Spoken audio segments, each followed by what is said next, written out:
আজকে 9 লক্ষ মাইল গুণ দূরে হইল সূর্য, এই সূর্য যদি তাপ দেয় তাই আমরা সহ্য করতে পারি না, আমাদের সহ্য হয় না। আর কাল কিয়ামতের দিন মাথার আঘাত উপরে চলে আসবে, মাথার আঘাত উপরে যখন সূর্য চলে আসবে, এই সূর্যের তাপে মগজটা ভাতের মারের মতো টকবক টকবক করবে। আল্লাহু আকবার, আল্লাহু আকবার। যখন ভাতের মারের মতো যখন মগজটা টকবক টকবক করতে থাকবে, আল্লাহু আল্লাহু, বাপজি আমার ওই দিন এমন একটা কঠিন দিন, 50,000 বছর এক জায়গায় দাঁড়ায় থাকতে হবে বাবাজি। ওই এমন একটা কঠিন দিন যদি 4 জন আমার বিপক্ষে সাক্ষী হয়, ওই সাক্ষী যদি আমাদের বিপক্ষে দাঁড়াইয়া যায়, ওই দিন আমার কে মাফ করবে, কে আমাদের সুপারিশ করবে? এই জন্য বলি বাবা, গুনাহ ছেড়ে দাও, গুনাহ ছেড়ে দাও। আমিও তো যুবক মানুষ, আমার মাধ্যম দিয়েও তো গুনাহ হইয়া যায়, কিন্তু গুনাহ যতই হোক না কেন আমার আল্লাহ দেখে বলতেছে, বান্দারে তুমি কেমন গুনাহ করেছো? তোমার চাইতে কাফের বেঈমানেরা কম গুনাহ করে না, তোমার চাইতে কাফের বেঈমানেরা কম গুনাহ করে নাই। আমি এমন মায়ার আল্লাহ, যেই সমস্ত কাফের বেঈমানেরা আমি আল্লাহর কাছ থেকে তওবা করিয়া মাফ চাইল, আমি আল্লাহ সঙ্গে সঙ্গে কাফের বেঈমানদেরকে মাফ করিয়ে দিলাম। বান্দা তোরা তো মুসলমান, তোমরা তো কালেমার প্রতি বিশ্বাস করো, নবীর প্রতি বিশ্বাস করো, আমার আল্লাহর প্রতি বিশ্বাস করো, এমন ঈমান তো আমাদের মধ্যে আছেই। তবে গুনাহ যতটুকু হয় গুনাহ ছেড়ে দাও, ছেড়ে দাও, তওবা করো এবং আল্লাহর পথে চলে আসো। বাবজি আমার বোঝানোর জন্য একটু বলতে চাই, আমাদের দেশে 2টা খেলা পরিচালিত আছে, ক্রিকেট, ফুটবল। ক্রিকেট সম্পর্কে যেহেতু আমার কোনো আইডিয়া নেই বা কোনো ধারণা নাই, তাই আমি ওটা বললাম না। তবে ফুটবল সম্পর্কে কিছু ধারণা আছে। ফুটবল পুরো খেলার মধ্যে 2টা শব্দ হয়, একটা শব্দ হলো গোল, ঠিক কিনা গন? আর দ্বিতীয় শব্দ হয় হলো ইস। গোল হয় কখন? যখন গোল বলটা জালের মধ্যে ঢোকে, গোল গুলিকে ভেদ করে যখন জালের মধ্যে ঢোকে, ওই সময় মানুষের হয় আনন্দ, গোল, তাই না? আর যখন বলটা একটুর জন্য বারের সাইড দিয়ে যায়, ঠিক না কোন ভাইজান? এই ইস এবং গোল, আনন্দ এবং দুঃখ, এই সময়টা নিয়েই এই দুনিয়ায় এই ফুটবল খেলায় 90 মিনিট শেষ, ঠিক না? এমনি ভাবে দুনিয়া হলো 90 মিনিটের একটা খেলার মাঠ। এই খেলার মাঠে কেউ ইস এবং কেউ আনন্দ, এই আনন্দ এবং ইস করতে করতে করতে করতে 90 মিনিট শেষ, তারপরেই হলো লাশ, ঠিক না? তারপরেই হলো লাশ। অথচ এই কয়েকটা মাত্র জিন্দেগির জন্য বানাও বাড়ি লাগাটাই আছে না নাই? এই কয়েকটা মিনিটের জন্য মারামারি, হানাহানি, কাটাকাটি, একটি জায়গা ছাড়া দেব না, ছাইড়া দিব না, এইরকম ভাবে ধুলা মাটির খেলা হলো দুনিয়া। এই খেলা খেলতে খেলতে খেলতে খেলতে সময় শেষ, ডেড বডি বিছানা তাইকা নামাইয়া রাস্তার পাশে শুয়াইয়া রেখেছে। বাচ্চা আমার, এই সমস্ত দুনিয়ার মহব্বত এবং মায়ার 1 নাম্বার কারণ হলো বান্দার গুনাহ। 1 নাম্বার কারণ কি? বান্দার গুনাহ। কারণ যে ব্যক্তি গুনাহ করে তার অন্তর মরে যায়। যেমন আগুন মোমবাতির মাধ্যম দ্বারা আগুন যখন মোমবাতিতে লাগানো হয়, যখন মোমবাতিটা পুড়ে পুড়ে পুড়ে পুড়ে পুড়ে পুড়ে নিঃস্ব হইয়া যায়, এমনি ভাবে দুনিয়ার মহাব্বত নিজের অন্তরটাকে এমন ভাবে আঘাত করে, আমার আপনার অন্তরের মধ্যে আমার আল্লাহ প্রেম থাকে না। ওই সময় একমাত্র কারণ হলো গুনাহ। যখন গুনাহ ছেড়ে দিবে ওই সময়তেই এই আমল ভালো লাগবে, আল্লাহ ভালো লাগবে, আল্লাহর মহাব্বত ভালো লাগবে, মাহফিল ভালো লাগবে, ওয়াজ মাহফিল ভালো লাগবে, কোন গান ভালো লাগবে না। ঠিক না? এই জন্য আমার আল্লাহ রাব্বুল আলামিন বলেন, বান্দারে ওয়াত্তাকুল্লাহ ইন্নাল্লাহা খাবীরুম বিমা তা'মালুন।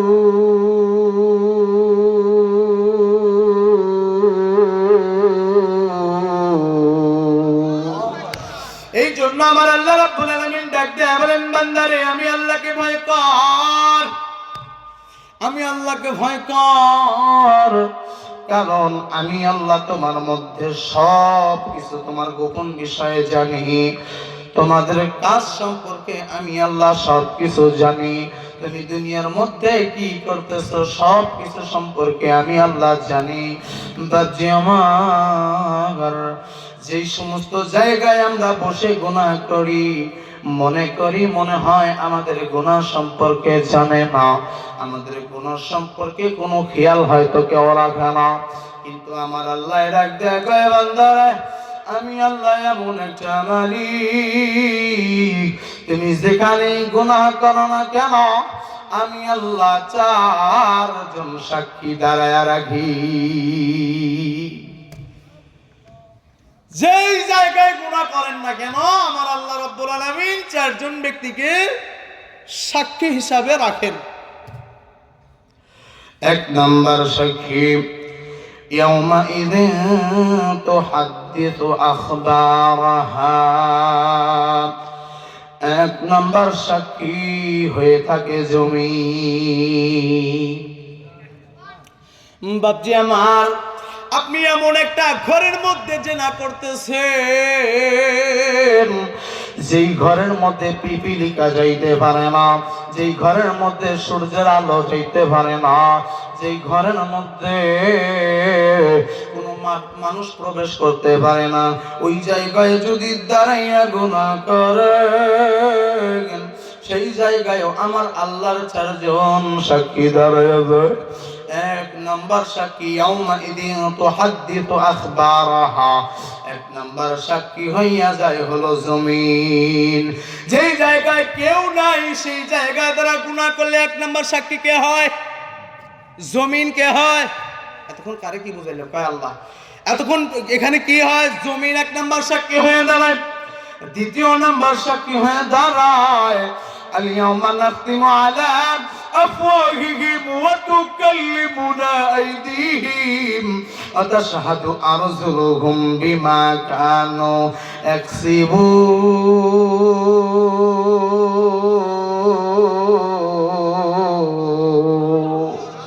বাপজি আমার, আপনি যেখানে গুনাহ করেন না কেন, দ্বিতীয় নাম্বার আপনার গুনার বিপক্ষে সাক্ষী হয়ে দাঁড়াই হলো অঙ্গ পতঙ্গ। ঠিক কিনা কম? অঙ্গ পতঙ্গ। আল-ইয়াওমা নাখতিমু আলা আফওয়াহিহিম ওয়া তুকাল্লিমুনা আইদিহিম, দ্বিতীয় নাম্বার সাক্ষী হয়ে দাঁড়ায় আপনার অঙ্গ পতঙ্গ। আপনি যে হাত দ্বারা গুনাহ করতেছেন, মনে করতেছেন এই হাত তো আমারই, না রে ভাই না, না রে বন্ধু না, এই হাত তোমার হইলেও এই হাতের জবান তোমার না। কাল কিয়ামতের দিন আমার আল্লাহ যখন ডাক দিবে, আমি যদি গুনাহগার হই, আমার আল্লাহ যদি আমার এই ডাক দেয়, ডাক দিয়ে বলবে, মাহদী তুমি এদিকে আসো,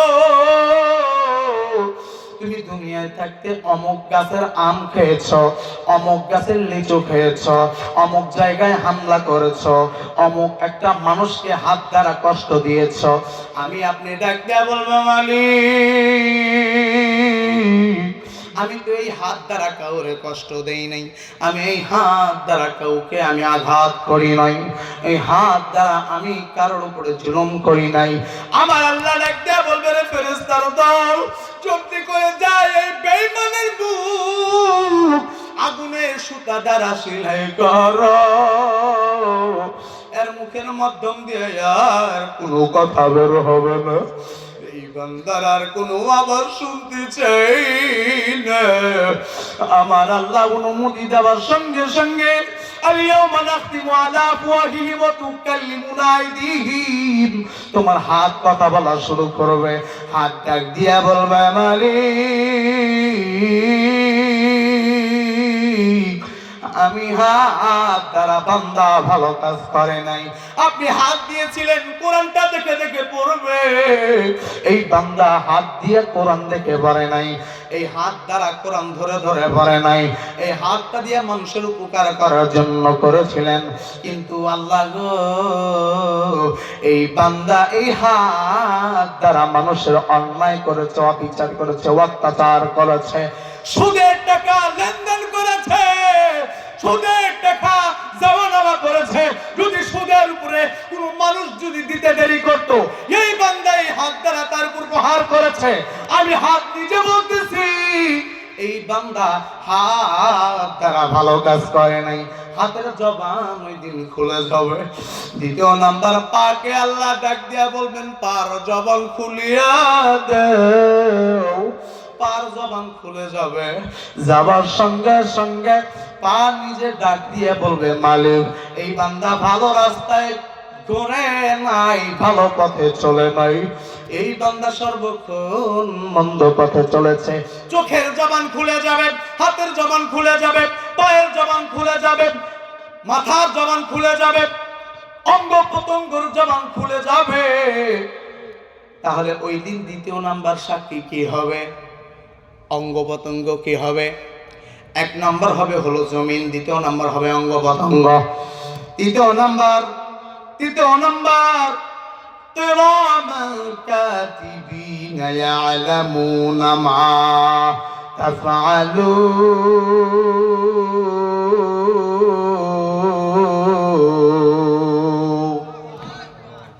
তৃতীয় নাম্বার সাক্ষী হবে আপনার গুনার বিপক্ষে কিরামান কাতিবিন। আপনার দুই ঘরে দুইটা ফেরেশতা আছে, কিরামান কাতিবিন। এই ফেরেশতা দুইটা, একজন নেক লেখে আর একজন হলো বদ কাজ লেখে। এই সম্পর্কে যারা লেখে এরা নিজেরাই ওই দিন ডাক দিয়া বলবে, আল্লাহ, এই বান্দা মিথ্যা কথা বলতেছে, আমরা নিজে লিখেছি, এই যে খাতা দেখেন, এই বান্দার আমল নামায় শুধু গুনাহ, এই বান্দার আমল নামায় নেকি নাই, এই জন্য এই বান্দার কোনো ছাড় দেওয়া চলবে না। কয় নাম্বার গেল? 3 নাম্বার। চতুর্থ নাম্বার, ওয়াইদা সুহুফু নুশিরাত। চতুর্থ নাম্বার সাক্ষী হয়ে দাঁড়াবে আমার আপনার আমল। সুবহানাল্লাহ কয় না?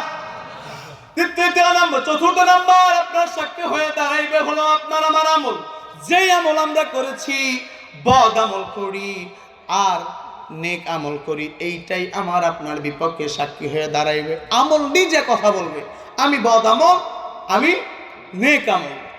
আল্লাহ, এই বান্দা মিথ্যা কথা বলতেছে, আপনি একে ধরেন, গ্রাস করেন। দুনিয়ায় তো আপনি এদেরকে ছেড়ে দিয়ে রেখেছিলেন, এখন গ্রাস করেন। বাপজি আমার, আমি একটা কথা আপনাদের সামনে থেকে একটু শুনতে চাই। মনে করেন আমাদের ভায়াট গ্রামের মধ্যে বিশাল বড় একটা বিচার হচ্ছে, বিচার। এই বিচারের মধ্যে একজন চোর দাঁড়াইয়া গেছে আসামি হইয়া। চোরের বিপক্ষে যদি একজন সাক্ষী হয়, তাহলে কি চোরের মাপ আছে? জোরে বলেন, আছে? চোরের বিপক্ষে যদি একজন সাক্ষী হয়, যদি চোরের মাপ না হয়, কাল কিয়ামতের দিন আমার আপনার জন্য 4 জন সাক্ষী দাঁড়াইবে। ওই দিন মাপ পাইব কেমনে রে ভাই? ও আমার দাদু ভাইরা, ও আমার কলিজা টুকরা মামা জানেরা, চাচা জানেরা, ওই দিন তো আমার আপনার বিপক্ষে 4 জন সাক্ষী হইবে। এমন একটা দিন, সেই দিন হইবে আজকে 9 লক্ষ মাইল গুণ দূরে হইল সূর্য, এই সূর্য যদি তাপ দেয় তাই আমরা সহ্য করতে পারি না, আমাদের সহ্য হয় না। আর কাল কিয়ামতের দিন মাথার আঘাত উপরে চলে আসবে, মাথার আঘাত উপরে যখন সূর্য চলে আসবে, এই সূর্যের তাপে মগজটা ভাতের মারের মতো টকবক টকবক করবে। আল্লাহু আকবার, আল্লাহু আকবার। যখন ভাতের মারের মতো যখন মগজটা টকবক টকবক করতে থাকবে, আল্লাহু আল্লাহু বাপজি আমার ওই দিন এমন একটা কঠিন দিন, 50,000 বছর এক জায়গায় দাঁড়ায় থাকতে হবে বাবাজি। ওই এমন একটা কঠিন দিন যদি চারজন আমার বিপক্ষে সাক্ষী হয়, ওই সাক্ষী যদি আমাদের বিপক্ষে দাঁড়াইয়া যায়, ওই দিন আমার কে মাফ করবে, কে আমাদের সুপারিশ করবে? এই জন্য বলি বাবা গুনাহ ছেড়ে দাও, গুনাহ ছেড়ে দাও। আমিও তো যুবক মানুষ, আমার মাধ্যম দিয়েও তো গুনাহ হইয়া যায়, কিন্তু গুনাহ যতই হোক না কেন আমার আল্লাহ দেখতে বলতেছে বান্দারে তুমি কেমন গুনাহ করেছো, তোমার চাইতে কাফের বেঈমানেরা কম গুনাহ করে না, তোমার চাইতে কাফের বেঈমানেরা কম গুনাহ করে নাই। আমি এমন মায়ার আল্লাহ, যেই সমস্ত কাফের বেঈমানেরা আমি আল্লাহর কাছ থেকে তওবা করিয়া মাফ চাইল, আমি আল্লাহ সঙ্গে সঙ্গে কাফের বেঈমানদেরকে মাফ করিয়ে দিলাম। বান্দা তোরা তো মুসলমান, তোমরা তো কালেমার প্রতি বিশ্বাস করো, নবীর প্রতি বিশ্বাস করো, আমার আল্লাহর প্রতি বিশ্বাস করো, এমন ঈমান তো আমাদের মধ্যে আছেই। তবে গুনাহ যতটুকু হয় গুনাহ ছেড়ে দাও, ছেড়ে দাও, তওবা করো এবং আল্লাহর পথে চলে আসো। কারণ আমরা মনে করতেছি, আমাদের মনে হয় সময় অনেক বেশি, আমরা মনে হয় মৃত্যুবরণ করব না, আমাদের অনেক দেরি আছে মৃত্যুবরণ করার মতো। আচ্ছা বলেন তো দেখি, আমার ছোট বোন দুইটা শুয়ে আছে, বিথি এবং রীতি, আমার মামাতো বোন, এদের দুইজনের মৃত্যুর মতো বয়স হয়েছিল নি কম? আরো জোরে বলেন কম। তাদের মৃত্যুর বয়স হয় নাই, তবে মৃত্যুর কোনো বয়স, কখন কোন সময় আমার আল্লাহ ডাক দিবে, ওই দিনেই ভায়াক কবরস্থানের মাটি তোমার জন্য হইয়া যাবে। এমন একটা দিন আসবে মসজিদের পালকি তোমার বাড়ির সামনে দাঁড়াইয়া যাবে। এমন একটা জায়গায় আজ কথা বলতেছি রে মালিক, যেই জায়গায় আপনার বান্দায় এমন কেউ নাই, যার আত্মীয় স্বজন নাই। জানি না আপনাদের মন নরম হবে কিনা আমার জানা নাই, কারণ আমার মধ্যে হয়তো গুনার কারখানা। দোয়া করেন আল্লাহ যেন গুনাহ থেকে মুক্ত থাকার তৌফিক দান করেন। গুনাহযুক্ত সিনা মাইয়া আমি কারে নসিহত করব, তবে আমি এই মুহূর্তে তওবা করব, সবাই আমরা আজকের মাহফিল থেকে তওবা করব। আল্লাহ যেন আমাদের সবাইকে গুনাহ মুক্ত করে বাড়িতে পাঠায়। বাপজি আমার এমন একটা দিন আসবে, যেদিন তোমার আমার মাইকে এলান হইয়া যাবে তোমার আমার নাম, যেই দিন পুরো দুনিয়া জেনে যাবে অমুক ব্যক্তিটা নাই, মসজিদের পালকিটা আমার বাড়ির সামনে দাঁড়াইয়া যাবে। একটু মাথাটা নিচু করেন, একটু নিজে নিজে একটু চিন্তা কইরা দেখেন, যেই সন্তানের জন্য এত ঘাটা ঘাটলাম, যেই মেয়েটার জন্য এই পরিমাণ কষ্ট করলাম, যেই সন্তান যদি একটু পিপিলিকা কামড় দেয় সহ্য করতে পারি না, এমন একটা দিন আসবে তোমার শরীর থেকে তোমার ভাতিজা তোমার সন্তানেরাই ব্লেড দিয়ে কেটে কেটে কেটে কেটে এই জামাগুলো ছিঁড়ে ছিঁড়ে ফালাইয়া দিবে। আর পকেট ছাড়া সাদা একটা মার্কিন কাপড় তোমার আমার শরীরে লাগাইয়া দিবে। লাগাইয়া দেওয়ার পর পুরো এলাকা জানিয়ে যাইবে। যাওয়ার পরে যখন পরের দিন আজান হইয়া গেল, আজান পরে নামাজ পড়ে সবাই জানাজার জন্য দৌড়াবে। তোমার আমার জানাজা সবাই করবে। জানাজা করার পর বান্দাগুলো সকালে একসাথে মিলে এই ভাটের কবরস্থানটা করা হবে। কবর বানায় তোমার আমার লাশকে যখন দাফন করবে, ওই দিন সন্তানও সাথে থাকবে না, মেয়েও সাথে থাকবে না, ধন সম্পদের সাথে থাকবে না, সব তোমার হবে পর। সবাই রেখা যখন চলে যাবে, ওই সময় তো আসল খেলা শুরু। যদি আমাদের আমল যদি ভালো হয়, এই চারজন সাক্ষী যদি পক্ষে হয়, ওই দিন ফেরেশতা আমাকে ডাক দিয়া বলবে, মন কারণে কি ডাক দিয়া বলবে, মান রব্বুকা মান দীনুকা মান নাবিয়ুকা, তোমার রবকে, তোমার দিন কি, তোমার ধর্ম কি। যদি এই তিনটা কাজের তিনটা কথা যদি উত্তর দিতে পারি, তাহলে তোমার আমার কবর হবে জান্নাতের বাগান। আর যদি ইচ্ছা আমরা এই তিনটা যদি প্রশ্নের উত্তর না দিতে পারি, আমার আল্লাহ রাগান্বিত হইয়া বলবে, ফেরেশতার দল, এই বান্দা আমার দেওয়া মাছ খাইয়া ইবাদত করে নাই, আমার দেওয়া সূর্যের আলো পাইয়া আমার ইবাদত করে নাই, আমার দেওয়া নিয়ামত পাইয়া এই বান্দা নিয়ামতের শুকরিয়া আদায় করে নাই। ওই সময় তো বান্দা মিথ্যা কথাগুলো বলা শুরু করবে, আল্লাহ গো আমি তো ভালো কাজ করেছি, আমি আমার হাত দ্বারা মহব্বত মানুষকে দেখেছি, কাউরে কষ্ট দেই নাই, কাউরে আমি আঘাত করি নাই। ওই সময় তো এই সব চারজন সাক্ষী দ্বারা যাবে।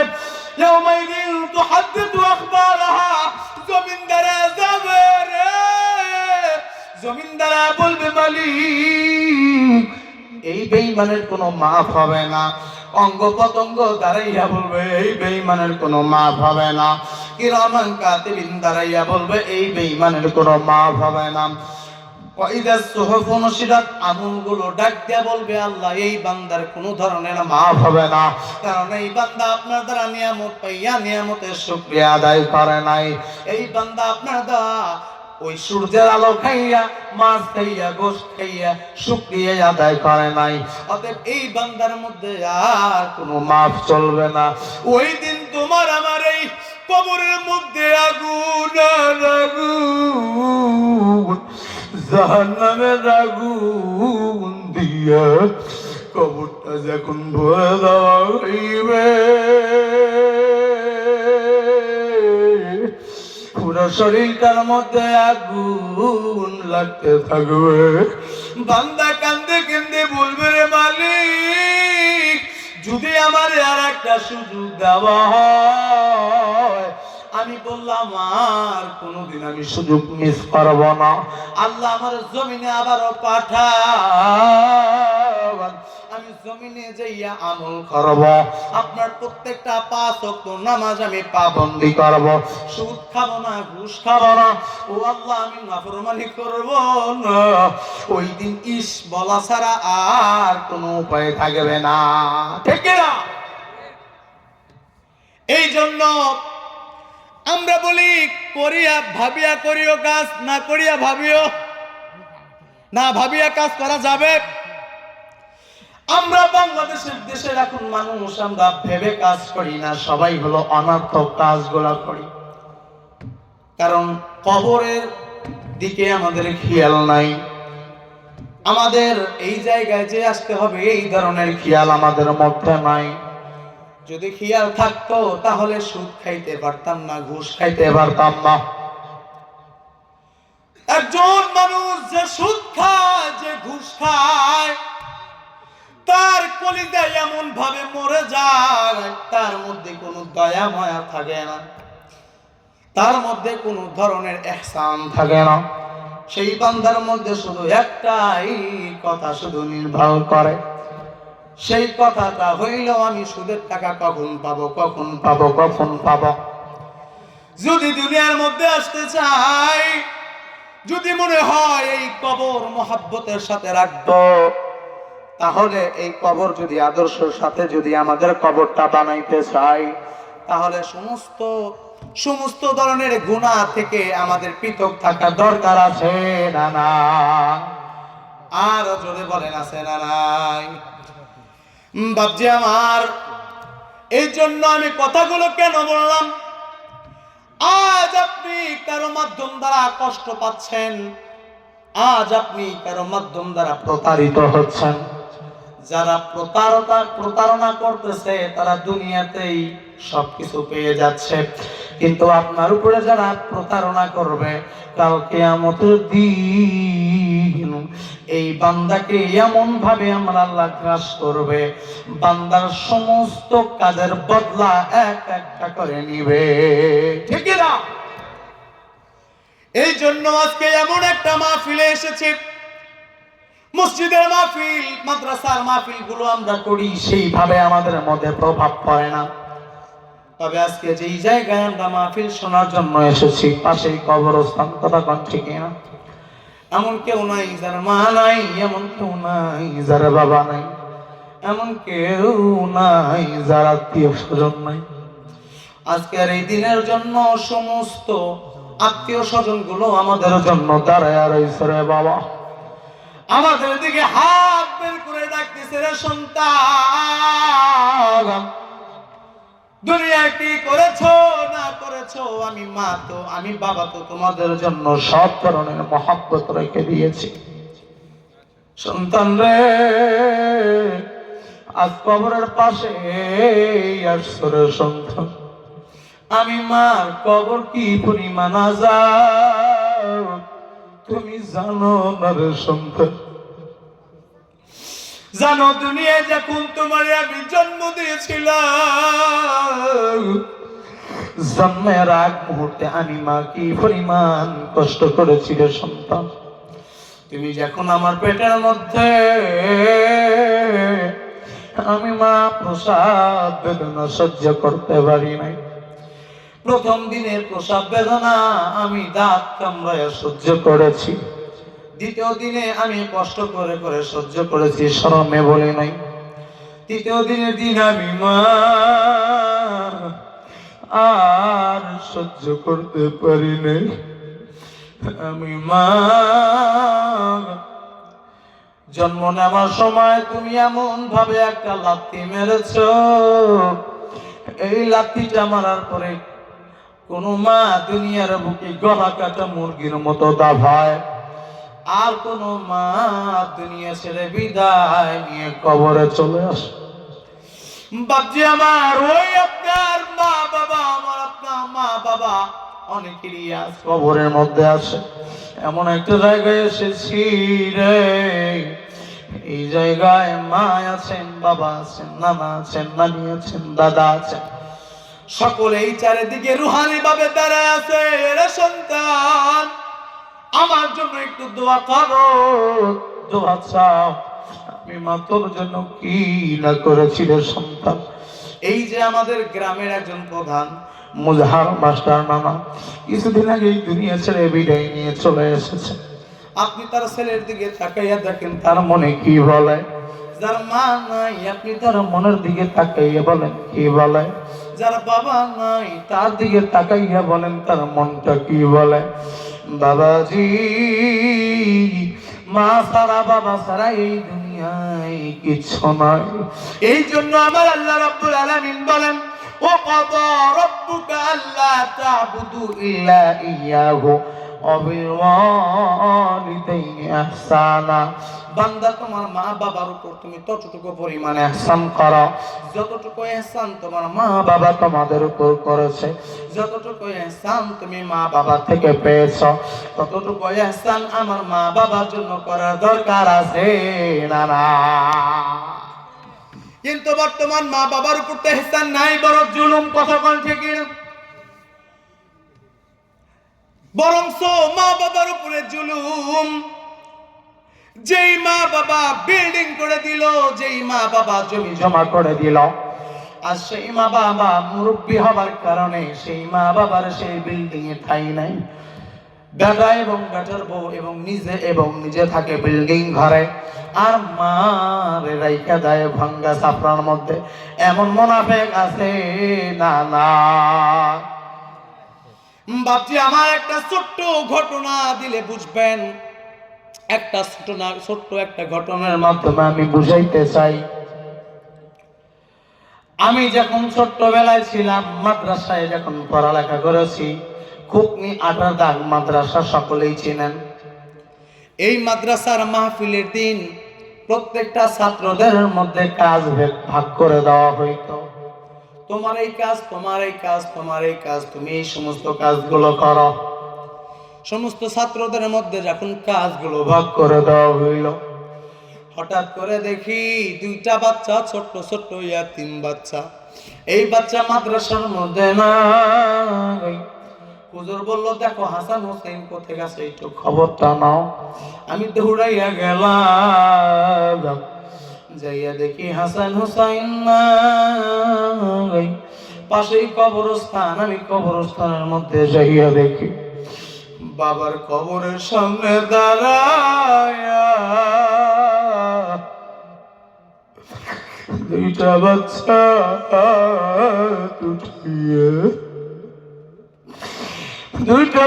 হাত উঠাইয়া চোখের পানিগুলো টপ টপ করে পালা।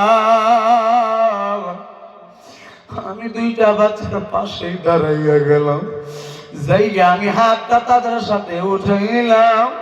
উঠাইয়া তাদের সাথে আমি দোয়াটা করি, আমি মোনাজাত শেষ করলাম। এরে হাসান, এরে হোসাইন কেন কান্দ? বলে, ভাই রে, এই আজকের দিনে গতবার আমার বাবা আমার কাছে এসেছিল। আমরা দুই ভাই বাবার কাছ থেকে এই মাহফিলের মধ্যে জামা কিনে নিয়েছি। আমরা দুই ভাই এই বাবার মাধ্যম দিয়ে কত কষ্ট করেছি। আমার বাবারে আমরা কত জ্বালাইছি। আমরা নিজেরা আমার বাবার কাছ থেকে চাইয়া কত খেলনা নিলাম। আজ তাকায়া দেখি বাবা নাই। এই মেলায় আমাদেরকে খেলনা কিনে দিবে, এই জায়গায় কে আমাদের টাকা দিবে, সদাই কিনে দিবে। বাপজি, আমার এই জায়গায় অনেকে আছেন যার মা নাই, যার বাবা নাই। আমি একটা জিনিস আপনাদের মাধ্যম দেওয়া নিতে চাই। ও আমার ভাইয়েরা, একটু আমার সাথে সবাই একটু হাত উঠাইবেন। হাত উঠান, হাত উঠান, হাত উঠাইয়া দেন। একটা বার আমার কাছে একটু কথা দিবেন। এই যে জায়গায় মা শোয়াইছেন, বাবারে শোয়াইছেন, যেই জায়গায় ভাইরে শোয়াইছেন, বোনরে শোয়াইছেন, এই জায়গাটা সুন্দর করার দরকার আছে না? নাই? আরো জোরে বলার আছে না? নাই? কথা দিলাম, এক পারি, দুই পারি, তিন পারি, চার পারি, যা পারি, আজকে এই মাহফিলের মাধ্যমটাকে এই শেষ বাড়িটার একটু পরিচালনা করার জন্য, এই শেষ বাড়িটার মেরামত করার জন্য যে যতটুকুই পারেন, এই মা বাবা যেই জায়গায় শুয়ে আছে সেই জায়গায় একটু ডানের হাতটা বাড়াইতে পারবো তো ইনশাআল্লাহ? আরো জোরে বলেন, পারবো তো ইনশাআল্লাহ? আল্লাহ আমাদের সকলকে কবুল করেন, হায়াতে তাইয়্যিবা সিহাতে কুল্লিয়া দান করেন।